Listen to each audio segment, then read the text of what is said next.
பிரார்த்தனை. இந்த உலகத்தில் எந்த ஒரு மனிதனிடமும் நீங்கள் திரும்ப திரும்ப கேட்டு போனால் அழுத்து விடுவான். அது எவ்வளவு பெரிய நண்பனாக இருக்கலாம். திரும்ப திரும்ப டெய்லி போய் கேட்கறீங்க, ஒரு 10 ரூபா கொடு, 20 ரூபா கொடு, 50 ரூபா கொடு, என்ன உனக்கு வேற யாரும் கிடைக்கலான்னு கேட்போம். அல்லது அவரை பார்த்த உடனே அன்றைக்கு வாரான், இன்றைக்கும் வருகிறான் என்று வீட்டுல வைஃப்ட்ட சொல்லுவோம், இல்லைன்னு சொல்லுங்க, அழுத்து விடுவான் மனிதன். ஆனால் கேட்காவிட்டால் கோபப்படுகிற ஒரே ஒருவன் யார்? அல்லாஹ் ரப்புல் ஆலமீன். மல்லம் யஸ்அலில்லாஹ யக்வப் அலைஹி. அல்லாஹ்விடம் யார் கேட்கவில்லையோ அவன் மீது அல்லாஹ் கோபப்படுகிறான். அல்லாஹ்விடம் கேட்க சொல்லுகிறான். கேட்கிறதிலேயும் சில இடங்கள் நம்ம மனதால கேட்கக்கூடிய மாதிரியான இடங்கள், சுஜூத், தஹஜ்ஜுடைய நேரம், பிரயாணம், நோன்போடு இருக்கிற நேரம், இதெல்லாம் மனம் விட்டு பேசக்கூடிய சந்தர்ப்பங்கள். இந்த நேரங்களை நீங்கள் யூட்டிலைஸ் பண்ணுங்கள் என்று நபிகள் நாயகம் ஸல்லல்லாஹு அலைஹி வஸல்லம் அவர்கள் சொல்கிறார்கள். அன்புள்ள சகோதர சகோதரிகளை, துஆ கேட்கும் போது இன்றைக்கு நம்ம பார்க்கிறோம், இந்த கையை வச்சுக்குவார், துஆ கேட்டிருப்பார், போன் வரும், எடுத்து பார்ப்பார், கட் பண்ணுவார், சில நேரம் ஆனா புறம் எடுக்கிறேன்னுவார். வீட்டுல உம்மாமார பாத்தீங்க, அந்த தாய்மார் துஆ கேட்டுக்கிருப்பாங்க. அங்க யாராவது லைட்டர் எங்கன்னு கேட்டா அங்க கிச்சன்ல இருக்கு துஆ கேட்டுக்கொண்டு, மகள் யாரோ கூப்பிடுறாங்க பாரு. அதாவது துஆவை எப்படி கேட்கிறாங்கன்னா, சும்மா இருந்துட்டு வாய் கேட்குது துஆ. இந்த துஆ செல்லாது. துஆ அங்கீகரிக்கப்பட வேண்டும் என்றால் ரசூல் ஸல்லல்லாஹு அலைஹி வஸல்லம் அவர்கள் சொல்லுகிறார்கள், இன்னல்லாஹ லா யக்பலு துஆ மின் கல்பின் காஃபிலின் லாஹின். கேர்லெஸ்ஸாக மனதை அங்கும் இங்கும் அலைய விட்டு கொண்டு கேட்கிற துஆவை அல்லாஹ் ஏற்றுக்கொள்ள மாட்டான். அப்ப என்ன சொல்றாங்க ரசூலுல்லாஹி அலைஹி வஸல்லம்?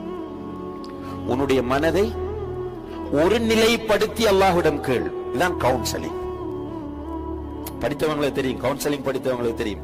கவுன்சிலிங் என்றால் மனதை ஒருநிலைப்படுத்துதல். மனதை ஒருநிலைப்படுத்தினால் உனக்கு மகிழ்ச்சி வரும் என்று இன்றைக்கு விஞ்ஞானிகள் சொல்கிறார்கள். ரசூலுல்லாஹி அலைஹி வஸல்லம் என்ன சொல்றாங்க? நீ உன்னுடைய மனதை ஒருநிலைப்படுத்தி பிரார்த்தனை செய். இரண்டாவது சொல்றாங்க, பிரார்த்திக்கும் போது கிடைக்குமோ கிடைக்காதோ என்று நினைத்து கேட்காதே. யா அல்லாஹ் நீ விரும்பினால் கொடு என்று கேட்காதே. ஃபல்யஅஸிமில் மஸ்அலா, உறுதியாக கேள். அல்லாஹ் உன்னுடைய ரப், நீ அல்லாஹ்வுடைய அடிமை. இந்த உலகத்தில் வேறு யாருக்கும் நீ அடிமை கிடையாது. அல்லாஹ் தஆலா அவனுடைய கை நிறைந்து போயிருக்கிறது. செலவு செய்வது அல்லாஹ்வுடைய கையில் இருந்து எதையுமே குறைக்காது. வானங்கள் பூமியில் உள்ள அனைத்தும் அல்லாஹ்வுக்கு தான் சொந்தம். பெட்ரோல் அல்லாஹ்வுக்கு தான் சொந்தம், தங்கம் அல்லாஹ்வுக்கு தான் சொந்தம், காசு பணம் அல்லாஹ்வுக்கு தான் சொந்தம். எனவே அப்படியான அல்லாஹ்விடத்தில் நீ கேட்கும் போது உறுதியாக கேள். யா அல்லாஹ் எனக்கு கொடு. நோயை குணப்படுத்துகிறவன் அல்லாஹ் தான். எனவே உன்னுடைய பிள்ளைக்கு சுகம் இல்லையா, அல்லாஹ்விடத்தில் போய் மன்றாடு. யா அல்லாஹ் என்னுடைய பிள்ளை நோயினால் கஷ்டப்படுகிறது, என்னால் பார்க்க முடியவில்லை. யா அல்லாஹ் எல்லா மருத்துவர்களிடம் கொண்டு சென்று விட்டேன், நீதான் நோயை குணப்படுத்துகிறவன், என்னுடைய குழந்தைக்கு நோயை குணப்படுத்து யா அல்லாஹ் என்று அல்லாஹ்விடத்தில் உறுதியாக கேள் என்று அல்லாஹ்வுடைய தூதர் ஸல்லல்லாஹு அலைஹி வஸல்லம் அவர்கள் சொல்கிறார்கள். அதே போன்று அல்லாஹ்வுடைய தூதர் ஸல்லல்லாஹு அலைஹி வஸல்லம் அவர்கள் சொல்கிறார்கள், உதுல்லாஹ வ அன்தும் மூகினூன பில் இஜாபா. பதில் கிடைக்கும் என்ற உறுதியான நம்பிக்கையோடு அல்லாஹ்விடம் கேள். அல்லாஹ் தரமாட்டான் என்ற நிராசையோடு அல்லாஹ்விடத்தில் போய் நிற்காதே. கேட்கும் போது அல்லாஹ் எனக்கு தருவான் என்ற நம்பிக்கையோடு கேள் என்று நபி ஸல்லல்லாஹு அலைஹி வஸல்லம் சொல்கிறார்கள். இப்போ இந்த ஃபீலிங்கோட, இந்த நம்பிக்கையுடன் ஒரு மனிதன் அல்லாஹ்விடத்தில் கேட்டால் அல்லாஹ் தருவானா தரமாட்டானா? தருவான், நிச்சயமாக தருவான். ஒரு அடியான் தன்னுடைய கரங்களை ப்ராப்பராக அல்லாஹ்விடத்தில் உயர்த்தினால் அந்த கைகளை வெறுங்கையாக அனுப்புறதுக்கு ரப்புல் ஆலமீன் வெட்கப்படுகிறான் என்று நபிகள் நாயகம் ஸல்லல்லாஹு அலைஹி வஸல்லம் அவர்கள் சொல்கிறார்கள். சஹருடைய நேரத்திலே, இரவின் 3வது பகுதியிலே அல்லாஹு தஆலா கீழ்வானத்திற்கு இறங்கி வந்து, ஹல் மின் சாயிலின் ஃபஉதி, என்னிடம் கேட்பவன் யாராவது இருக்கிறானா, கொடுக்க வந்திருக்கிறேன் என்று ரப்புல் ஆலமீன் சொல்கிறான். மாலிகுல் முல்க், அரசர்களுக்கெல்லாம் அரசன் சொல்கிறான். அந்த அல்லாஹ்விடத்தில் மனதை ஒருமுறைப்படுத்தி ஒரு மனிதன் தன்னுடைய அவ்வளவு பிரச்சனையை எடுத்து வைக்கலாம்.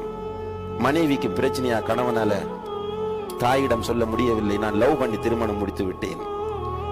பெற்றோரிடம் சொல்ல முடியவில்லை, உடன்பிறப்பு, அல்லாஹ் கிட்ட சொல்லுங்க, அல்லாஹ் உங்களுக்கு தீர்வை தருவான். கம்பெனில பிரச்சனை, அல்லாஹ் கிட்ட சொல்லுங்க, அல்லாஹ் நிச்சயமாக உங்களை கைவிட மாட்டான். நமக்கு நம்முடைய பிரச்சனைகள் அத்தனையும் தூக்கி அல்லாஹ்விடம் வைக்கும் போது சரியாக வைக்கும் போது நிச்சயமாக அழுகை வரும்.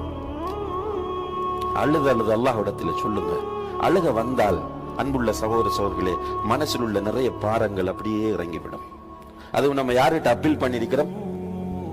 ரப்புல் ஆலமீனிடம். எல்லாவற்றுக்கும் சக்தி உள்ளவன். அலா குல்லி ஷைஇன் கதீர். குர்ஆனில் 33 இடங்களுக்கு மேலே அல்லாஹ் சொல்கிறான் அலா குல்லி ஷைஇன் கதீர் என்பதை. எல்லாவற்றுக்கும் சக்தி உள்ளவன் அல்லாஹ். அந்த அல்லாஹ்விடத்தில் என்னுடைய அப்பீலை கொடுத்திருக்கிறேன். இத நினைக்கும் போதே மனதுக்கு பெரிய ஒரு ரிலாக்ஸ் வரும். துஆ உண்மையிலே ஒரு மனிதன் மகிழ்ச்சியாக வாழ்வதற்குரிய மிகப்பெரிய வழியாக இருக்கிறது.